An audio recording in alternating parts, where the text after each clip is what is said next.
Okay. I think I'm about out of time, but do you have any questions? Okay. We have a minute or two. I'm going to give you a quiz. I don't like leaving things when we're supposed to be dealing with historical facts with any wrongness out there. So just for your own information, let me fire these 6 questions off at you. First one is, cast iron ovens first appeared in history records in the 14th century. Was that true or false? True. Do you think? That was true. Lewis and Clark actually packed cast iron ovens with them. True. President Lincoln had General Grant reassign up to 60% of the Union Army to the West following the Civil War. True.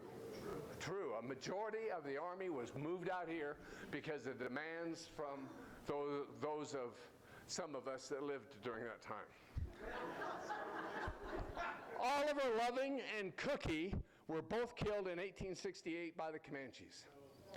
False. That is correct. That's not correct. That's false. There truly was a Goodnight Loving Trail. True. And the last one is cast iron ovens became generally known here in the West as Dutch ovens in the latter part of the 1860s. False. I'm telling you, some of the stuff I gave to you is So I don't know who Cookie was. That's a fictitious. There was no good night. I don't know anything about how they did their cattle drives, but they did do them, and that's the thing that's impressive. 1,000 head of cattle or more moving from point A to point B through Indian and bandit-infested country. Come on, that's something you got to really be proud of in our ancestry. Anyway, that's my story, and I'm sticking to it.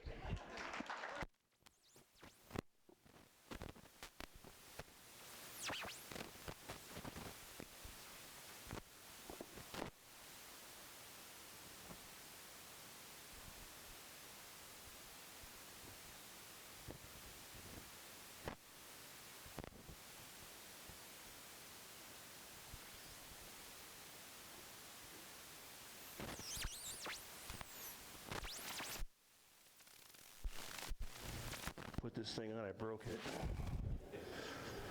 So far, so good. Pray for me, please. Pray hard. Can you still hear me? Well, I'll start like I usually do. Let's go down, take me down. Let's go down to Whiskey Row. Everybody. Oh, no, you don't know the song, I wrote it. Let's go down, take me down to where the wild stories grow. Oh, let's go down, oh, take me down to Whiskey Row. How's that, Gail Steiger? All right. Thank you. Oh, you didn't clap yet. So anyway, this story, this tall tale, which is actually a tall, true story.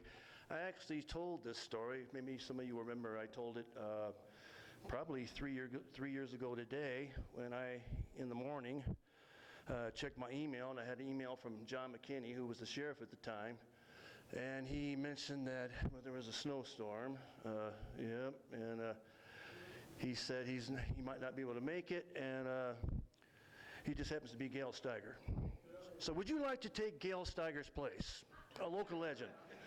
And I said no, but I knew I could because I had a presentation already. I don't know if some of you were here. I know you were here. I was surprised everybody stayed. I'm going, hi guys, hi. And then guess what happened? Maybe a few year or so later, I come in, and now Bernard's the sheriff, and he says, I don't think our speaker's going to make it. He's stuck on I-17. Guess who that was? Bob Bowles-Bell. So I had to replace Gail Steiger, a local legend, and I had to replace Bob Bowles-Bell, a legend, and so that makes me, in my own mind, a legend in my own mind. But when I researched for my first book, I did so chronologically, and I started in 1864. And this story, it unfolded over a 10-year. It didn't take me that long to research, but the story occurred over a 10-year span of time, and it started, and I go, wow, that's good. That's going to make good reading. And then it got better, and then it got better. And really what happened is it got worse and worse because, and after I discovered this story, I kind of thanked God. I go, man, this is going to make some great reading. Thank you, God.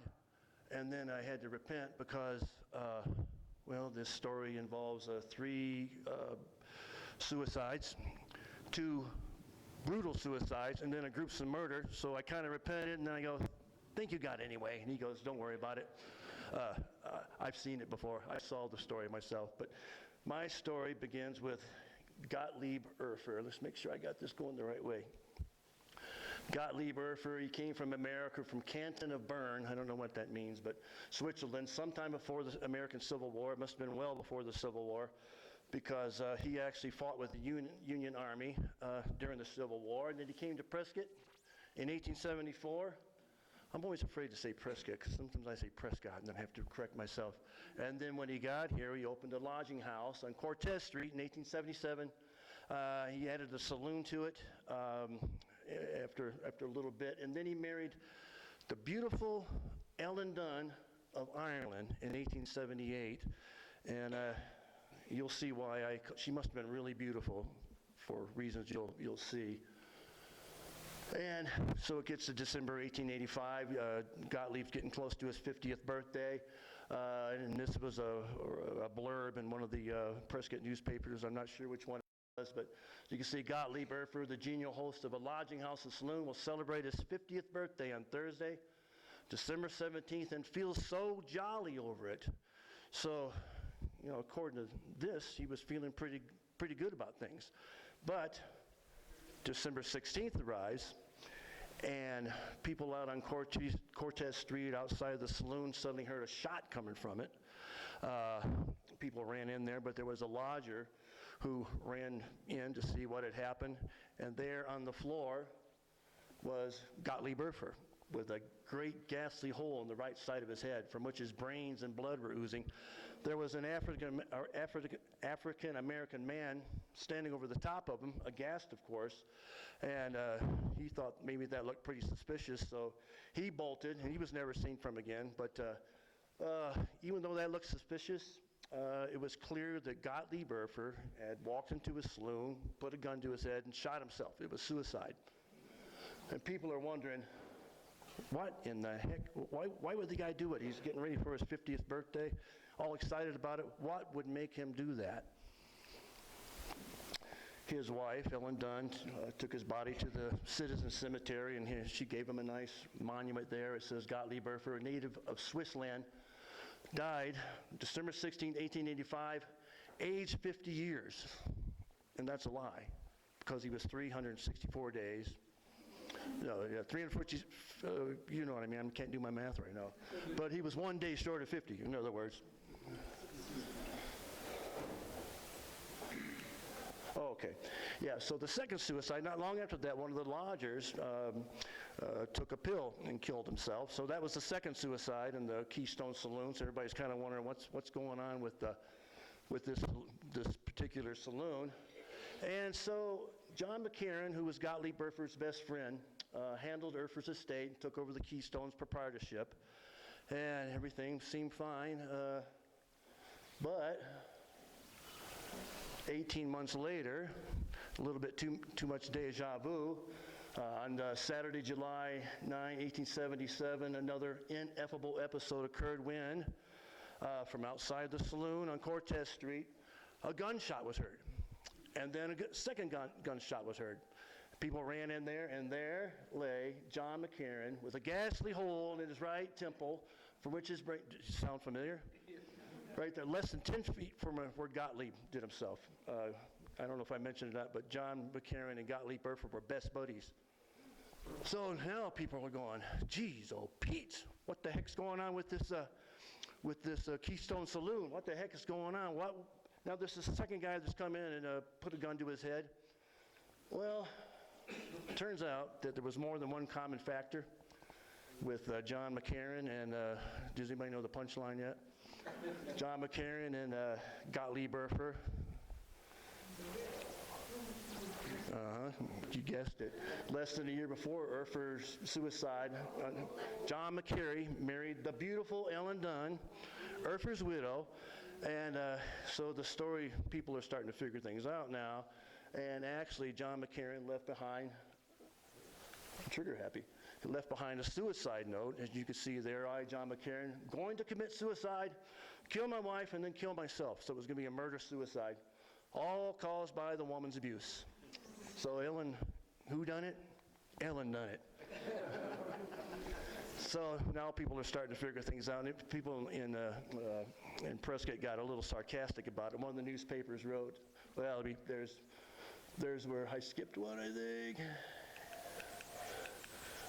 Anyway, I must have deleted something, but the newspaper said that now the widow of two men can now go and strew flowers over the cemetery there, over the graves. But oh no, I've got ahead of myself. So there's the grave marker there. Isn't it touching? John McCarran. Hey, he died.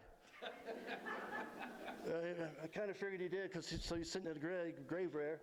And so there's John McCarran's grave. And you remember Gottlieb Urfer was also buried in the Citizen Cemetery. But here's the kicker. Here's my favorite punchline of the whole story. There they lay, side by side. There's Gottlieb.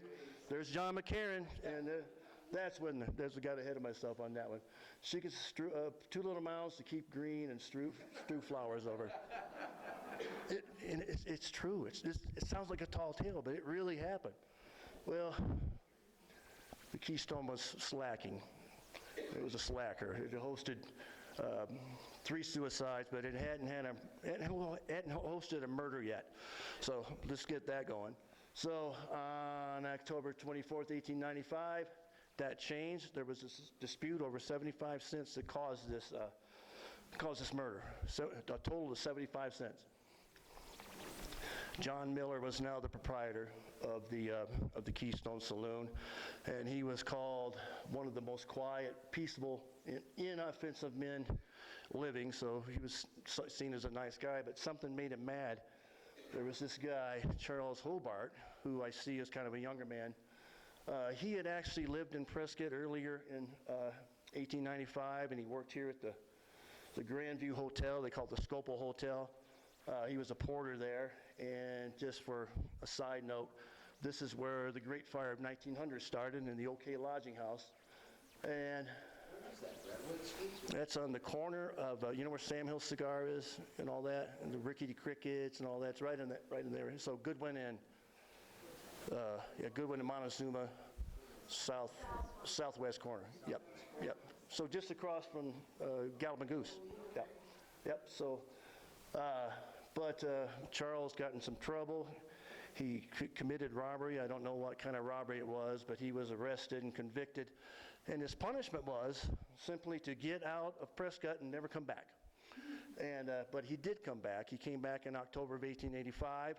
He went to the Keystone Lodging House, rented a room for 4 nights, $1, 25 cents a night.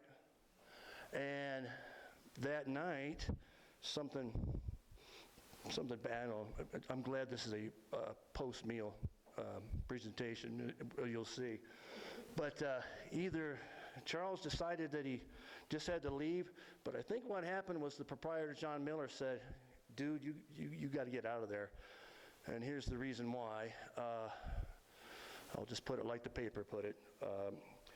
It said that Charles soiled the room. Finished with your dessert? I hope so. And so I think John probably kicked him out. But Charles was upset because he had 3 nights left, so he wanted his money back, 75 cents. And John Miller goes, no way in heck am I going to do that. That's going to be your fee for cleaning up the room, the mess you made it in. And yes, I chose that. I couldn't resist a comedic moment. I chose that color. I just can't resist. Some people say my sense of humor stinks, but I don't know. Are you laughing? Okay, you're laughing. All right. So Hobart goes and gets his gun, Winchester rifle, sawed off, points it at Miller and says, I want my 75 cents back. And Miller says, that's what he said there. But somehow Miller was able to get away. He went and found the chief of police, Stephen Prince. Seen there, that was after the Great Fire. He was on Cortez Street there. Told him what would happen. Hobart was arrested.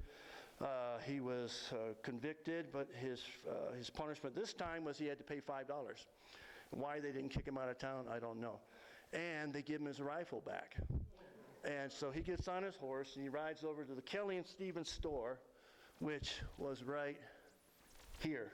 That's where the St. Michael's is now, and so is across from, that was the Hotel Burke at the time. And he buys some warm clothes because he told him he was going to go on a journey that night. And then he decided he wanted to do some drinking. So he goes over to the Palace Saloon, which that's what it looked like at the time. Today, his Palace Saloon sits on these 3 lots right here. So the saloon section of the Palace is where you see the bathhouse here. So when you go in there and in the saloon, just think bathhouse.